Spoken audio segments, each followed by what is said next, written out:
Hey everybody, and welcome back to the channel. Tyler Peterson, if you don't already know, and here she is, the 7095. Got her out today. It's a beautiful day. It's over 50-60 degrees here, so I figured start the old girl up and give you guys a tour around it. This is a 8050 four-wheel drive chassis that we had bought with junk motor in it. Pretty much there was oil coming out the exhaust, and it wasn't a turbocharger, so figured we were just gonna put a Gleaner N5 or an N6 motor in it if we could find one, but L&L Parts in Minnesota had this 516 out of an N7, so made a deal with Laddie there, and this is the end product of that. So I will take you around and show you some stuff. I'll get the side panels off and we can look around on her. So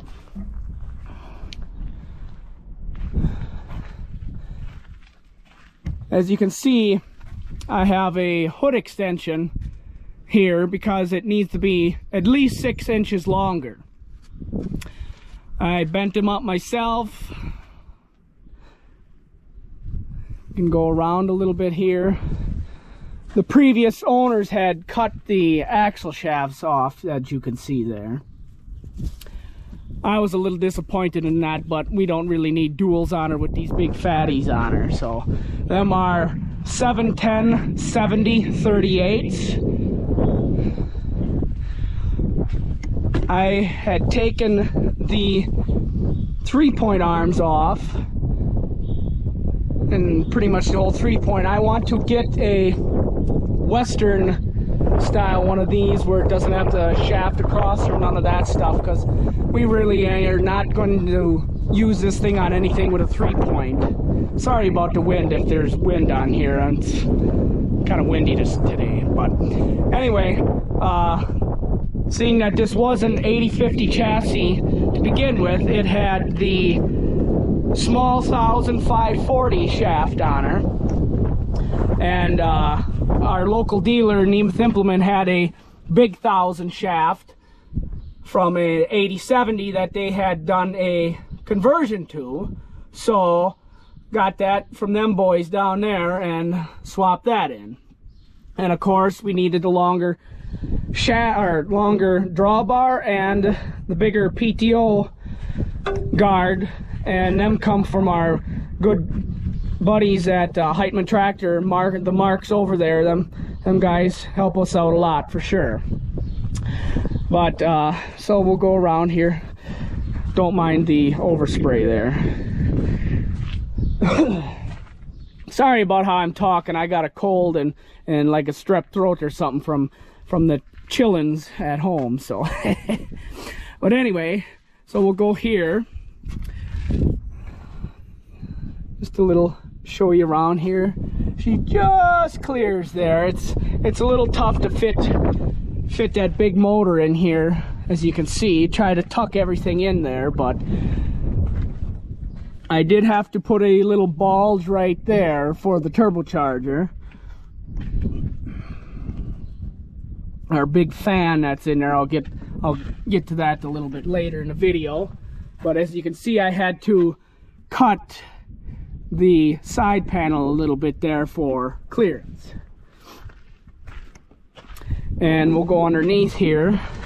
As you can see, don't mind the crappy cut job there, but this is a 7000 series front casting that got to cut the ears off to fit, because I lengthened this out some here, and not so much the 6 inches, but on all of our 8000 series, as you can see there's 2 old holes back there, and these are the 2 original holes right here. So all I do is move the front axle, the back holes are the new front holes, or you know what I mean, and then I drill two right here. And that is the new location of the front axle. And of course, you gotta lengthen out the drive shaft.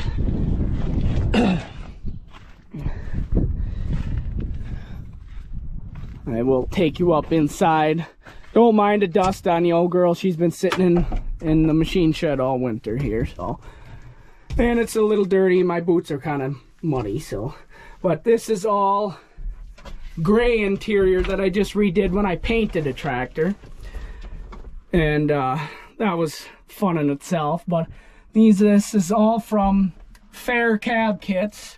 They will do whatever color you want. So I don't remember what this was. I think it was Berkshire gray. I'm not sure. I'd have to look back, but. And then gray paint instead of the brown. And then the front window is not tinted, but the little side ones there and all the cab around on the inside here is tinted. And if I remember right, it's 35% tint that I did. But as you can see, New Holland FP230 chopper control box, because that's what this one's main job is the chopper. Here's a little kind of a neat thing I did here. The guy that has the 8095s now, he had showed me this, that they had these bent straight up, about halfway up, and I kind of like that idea, so I had taken these all out and warmed this up and bent it forward, and that sure, with how the chopper control box is mounted here, as you can see, that's raised. So there's plenty of room to get your hand in there now. Otherwise, before, your hand would be hitting this here. And then forward, I mean, there's plenty of room for everything else here. So, let's see here. Of course, the original guys had a boost gauge that had this tractor in here, but it was only a 35-pound boost gauge. So I had this one sitting on my shelf, a 60-pound. And she will pump between 30 to 40 psi when I am chopping.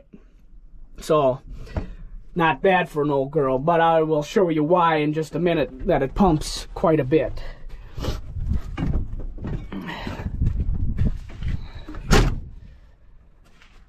I will take the side panels off and we will go from there.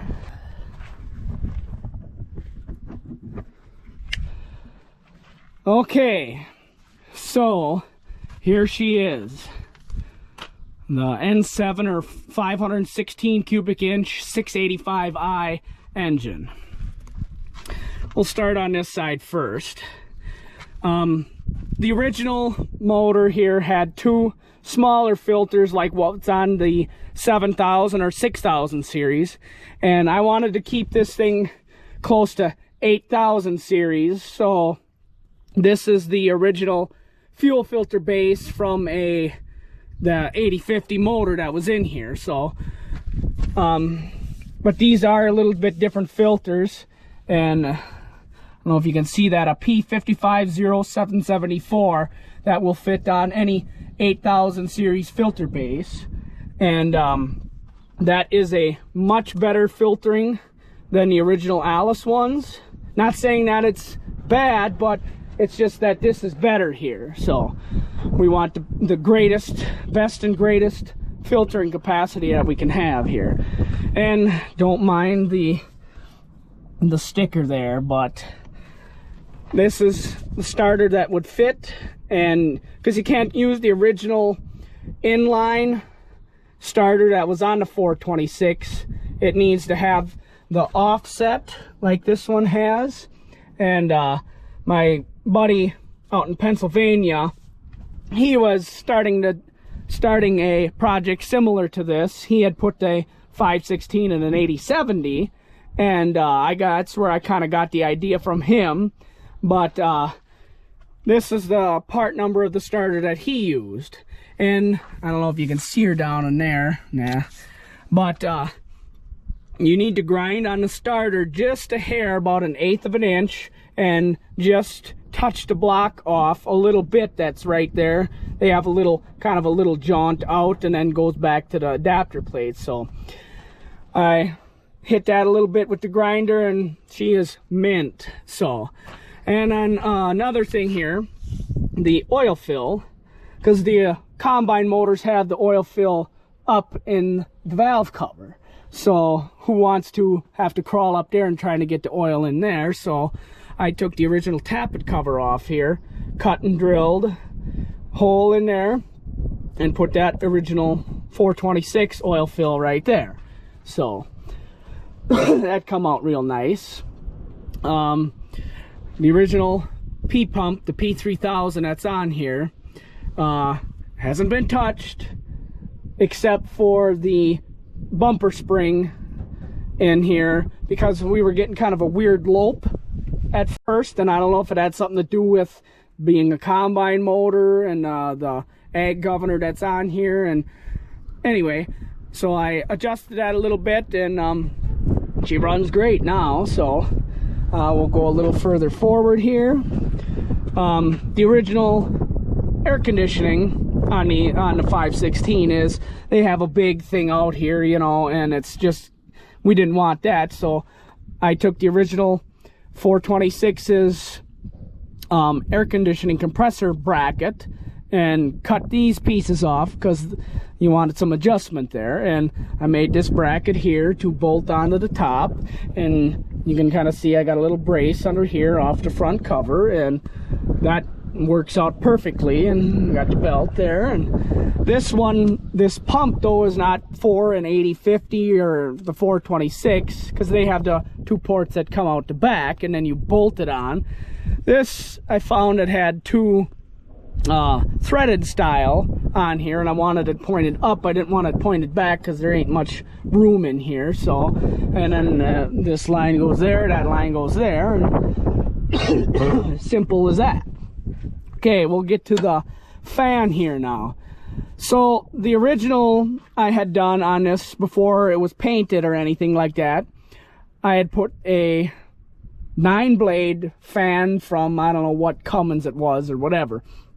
I had made an adapter for it to go to the original 516's fan mount here, and 26-inch fan, so that's what an 8070s are, is 26-inch fan. So I used the original fan shroud, and it worked great. But when you would be pushing it, chopping, she would warm up a little bit.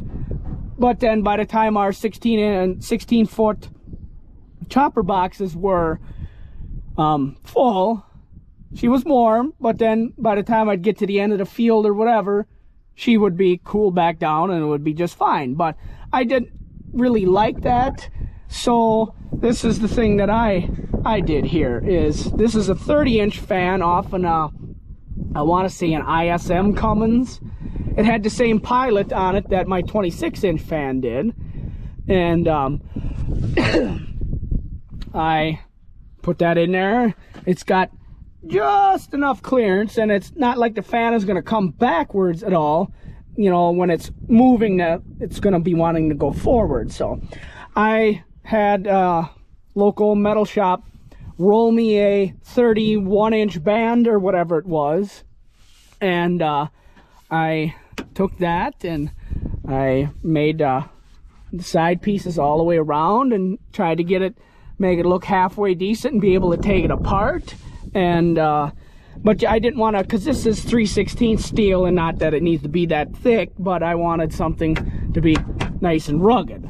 And so what I did to mount it, instead of the little screws that just mount it to here, I mounted it right here, and then the one side piece right in here. You can see the nut right there. But this is a 8070 radiator with extra core added to it, so it's more like the 4W220, but it isn't as deep as a 4W220, so still up the capacity quite a bit there.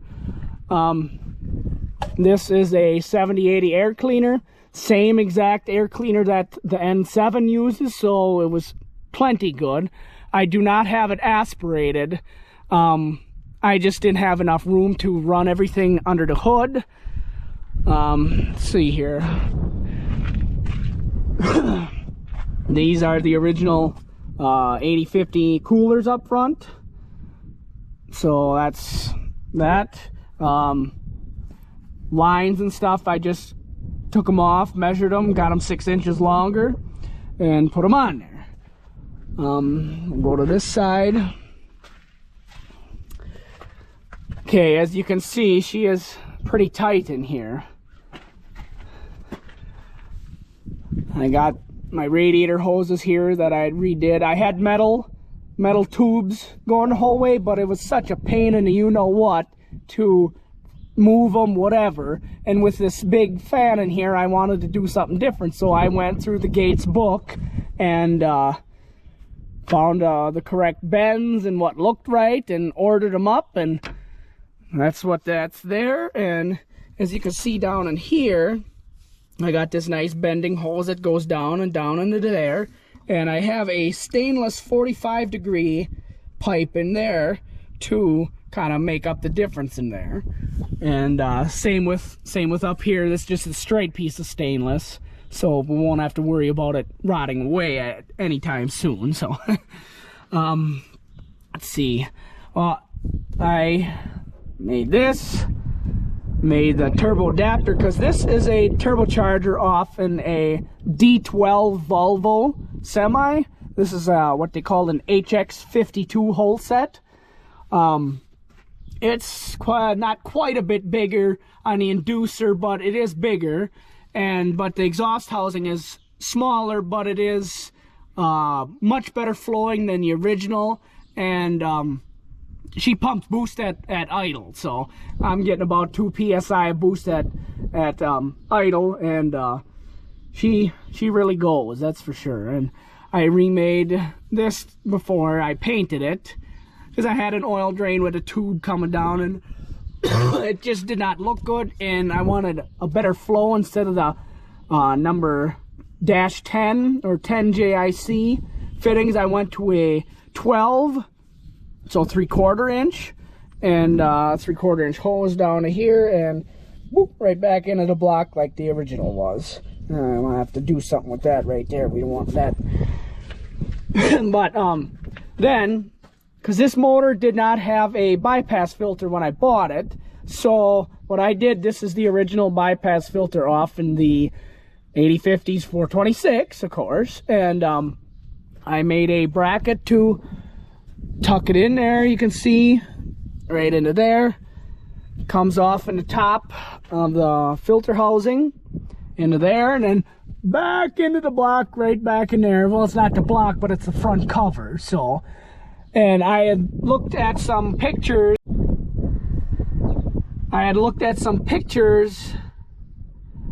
Of these motors that were industrial, and they had a air pump that would mount here somehow or another, and that is the oil drain for them. So I figured, well, that's a good place to drain the oil back in. So we did that, and then I remounted the coolant filter, because coolant filter they had mounted like way out here, and that went she'd probably hit the tire here or something. So I remounted this here, redid the lines, bent up new lines, went in the original spots that they were, and that's good to go there. If any of you guys are wondering, this is the same filter base for a 426, so this is a P552073. And seeing that this is a 426 base, this is the same filter that you guys could run on your 426. It's a much better filtering capacity than the original. So 1R1807, it's a Caterpillar advanced high efficiency filter, and they even have a filter that is better than this one if you guys really wanted to filter the crap out of your oil. But I figured this is plenty on there, seeing that I have well, these are the Baldwin filters. I also have some Fleet Guards that would work too, and they are the stacked whatever that Fleet Guard has, and they're supposedly an excellent filter. So What else here? Oh, let's do the frame rails here. You can see I had to notch this out a little bit for clearance for the oil lines from the motor, and come up to here, and the splice here for the frame rail is right here. I had two original more frame rails that I had cut at a machine shop, and they had screwed up, and so I just went to my local metal guy, and he had some 10-inch channel iron that matched up great, and of course I had to drill all the holes for the front casting and all that stuff. But yeah, it's joined right in here. The back hole here for the front axle is in the original. The front hole for here is into the new stuff, so I have that block that's right there for mounting the front axle is on the inside. And then I have a fish plate in here, and then I also have a strap of steel going, I think it's on the bottom too. That's from here to the, like there, I don't remember very well. It's been a few years, but I mean, it's been used in the field, and I haven't seen nothing to say that it's cracking or anything like that. But I don't know, let's see if we can get a, I can't really see down in here. But I had to make a front engine mount, of course, and because these are nothing like the 426 in the front that have a plate that goes all the way across. So they just mount, yeah, here we go, you can kind of see it down in here, maybe. I just made to the original mount that the N7 was, I made that come and mount to here like the factory kind of was, and it just sits right in there, and that's what that is. Let's see here, what else? Oh yeah, here, I'll show you guys this too. This is a better filter for you if you guys want. This will fit on the 8000 series. The P55 1000. It's the FS 1000 Fleet Guard that all the newer AGCOs use. Same thread, same everything, and it is a much better filtering capacity. So you can see this one hangs down a little bit further than your original one. Well, that's not because the filter is longer. It's because I actually mounted it lower on the bracket that's up in there, so it hangs down a little further. So, because we all know how much of a pain in the you-know-what to get this filter off and to clamp on it and stuff. So I mean, it's still well above the drive line, so it's not like it's gonna hurt nothing. So here we can look down in here. See, I had to cut out here a little bit because front axle being out there farther, then this changes the angle of the drive shaft. So, and it doesn't have much room here, but I mean, it's plenty. It's not moving, you know, it's just spinning is all it's doing. So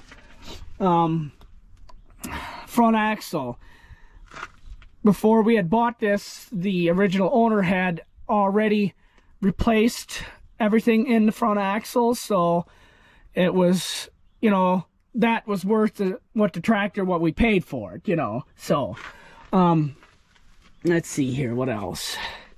Oh, I never said what the front tires. These are Michelin 580/70 R26s. I wanted to find some big fatties for the front. I had 18.4 26s on the front, but they were old, wore out tires and wanted a little bit more flotation. So our local Bill's Tire down in Colby brought these. I took tires off, brought these rims down to him, and wind them. I think it was 6 inches, if I remember right. Well, here we can just take a gander right here now. It's 5 inches. 5 inches that they widened them, and had them widened. I sandblasted them and painted them. They're a little dirty, but then I had found these tires on good old Facebook Marketplace off the back of a John Deere forage harvester. So bought them tires and rims took the rims out, got a little money from them from Bill's for doing that, and then it almost paid for doing that. So I sandblasted and painted them, mounted them myself, and put them on there. And boy, does she look mean with them big fatties on the front too. Here, I can show you the rears too. See, we had to have these widened for these big tires. These are just the heavy duty Titan double bevel rims, and they were widened 8 inches. And because these 710s are supposed to take a 23-inch wide rim, well, I wanted them a little flatter, so I had them make them 25 inches wide. And got them rims home. They powder coated them for us, because that's a lot, and I wanted it to look halfway decent. And so got them home, I put them on, and I mounted them myself. I'm just a little guy, 5'8", 160 pounds, but farm boys know how to work and get stuff done. So we did have to, because these are supposed to be on a narrower rim, there was a good, 2-3 inches of space. So we did what no one should do. Don't do it. I used ether, and she, first try, she popped right on there. Let's see what else here.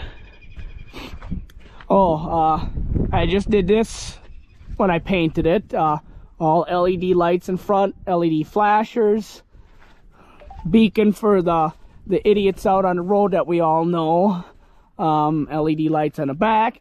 Not that we do a lot of chopping during the nighttime, but all the original lights were just crap, so got some new ones, put them on there. LED flashers there and there.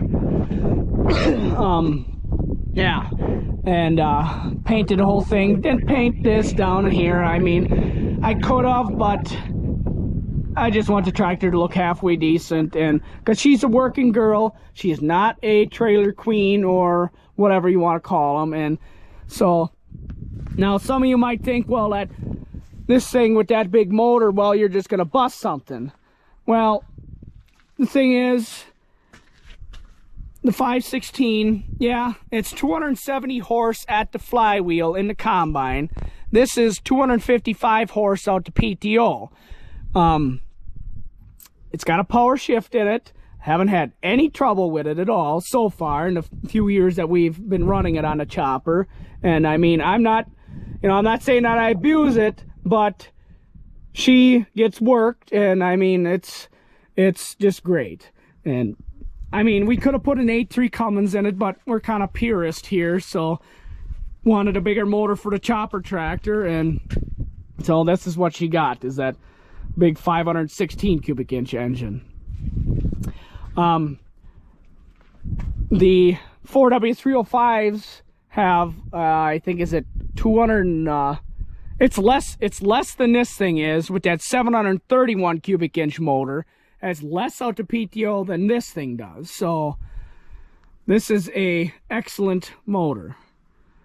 I don't know why they never put this in like the 4W220s, the 8070s, the 7080s, and then just scooted the motor from the 8070s, 7080s into the 8050s and 7060s, and then scooted them all down. They, not work them as hard in them littler, well, not really littler tractors, but less horsepower. And I mean, this thing, you could have turned it down, took the intercooler off here, took that off, used what they call the dozer manifold for it, and made a different exhaust manifold. It would have easily fit between the hoods on a factory tractor.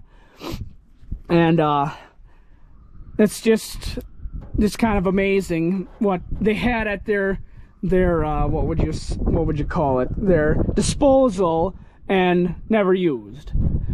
But let's get to another thing here, now that I'm looking at it here. The adapter plate. That is a custom adapter plate in there. I took the original 516's adapter plate and the original 426 adapter plate to my buddy Lee at Marathon Machine over towards Athens. Took both of them to him, and I told him, well, I want the middle of this one and the exterior of this one. And he's like, okay, we can do that.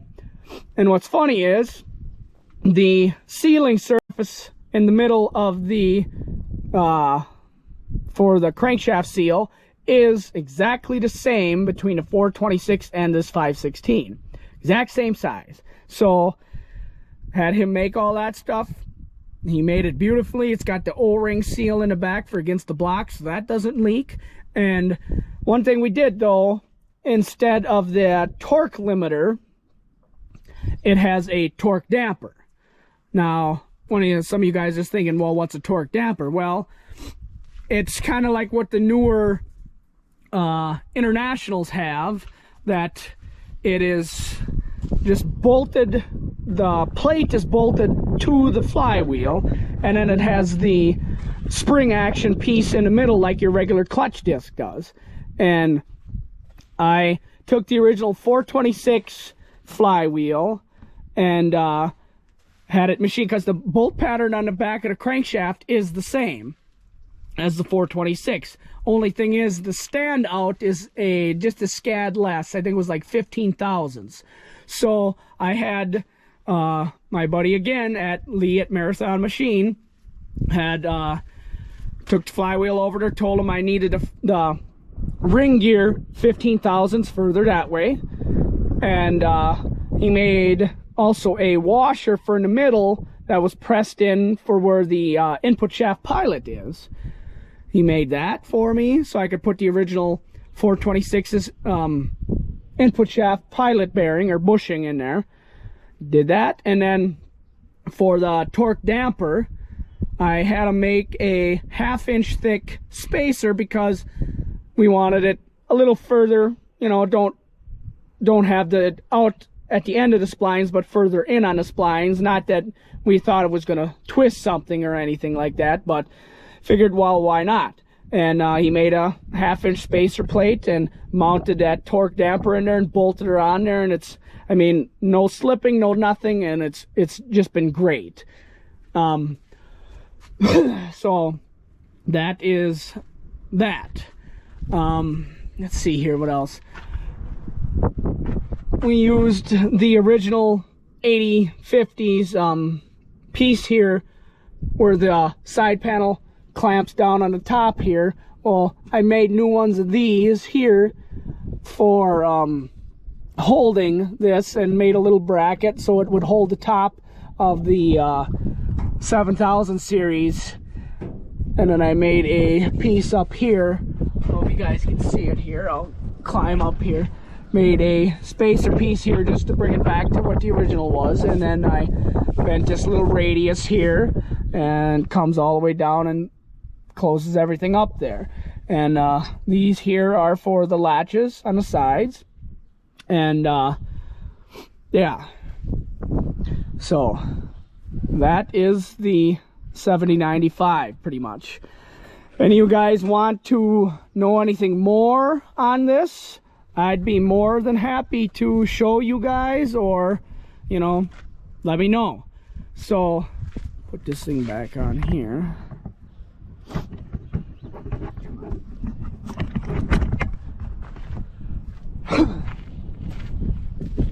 So that is the beast. We will be starting field work, and she may see a disc, but it's not like it's going to be pulling a disc any bigger than what the other 8000 series that we have pulls. So it's not going to be putting that much more strain, or if any, on the tractor itself. So, but yeah, that is the old girl for sure. So, well, thanks everybody for watching, and I'll try to make some more videos. I just got it out because it was a beautiful day, and figured I'd show you guys. So thanks for watching, and